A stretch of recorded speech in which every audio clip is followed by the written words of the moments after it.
Have you ever been screwed by a telephone or cable TV provider before? Have they ever come out and did an installation and damaged your wiring to your building and caused you major disruption in services and even affected your business before?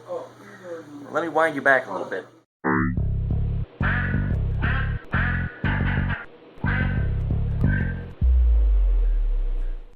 "43 days ago, we ordered AT&T service for our business. It was a little cheaper than Cox service, so we figured that we would be essentially upgrading for a cheaper price. Well, they put us off for almost a month to have the thing installed, and we finally got the installer in here about 13 days ago. When the installer came in, he started cutting the wires to our telephone block here.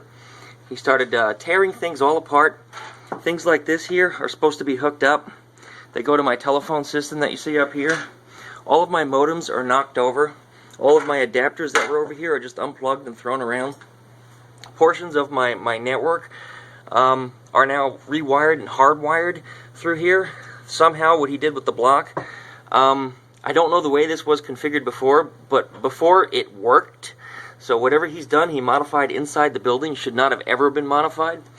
These phone jacks that you see here with wires that have just been cut and removed, this is where my caller IDs and cordless telephones used to plug into. Now currently we have no phone jacks whatsoever anywhere in this building that work. The cable modems that you see here, these are provided by Cox. As of yesterday, our Cox service contract has expired. So now our internet and our telephones through Cox are disabled. So now I have no properly working telephone and absolutely no internet service from AT&T because their installer came out and started cutting wires. You see, this is all cut. It goes to this here. This, I don't even know what that went to anymore, but it doesn't work. The wire, this black wire, this goes to my caller IDs, which was plugged into one of these adapters that was plugged into one of these jacks. It was pulled way up and over here and then tucked down behind the counter like, you know, out of sight, out of mind. If he didn't notice it, that nobody would think to look for it or something like that. Now over here on the other side of the office, right above our fax machine, we've got another phone jack up here.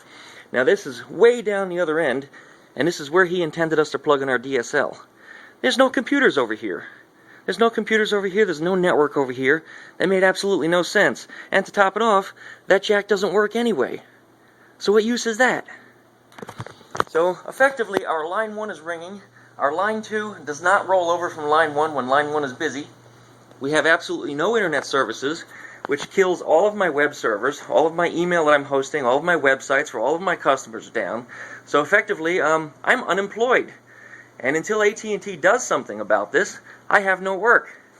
So if anybody out there knows somebody to contact over at AT&T that's actually going to do something for this, please let me know. Thank you.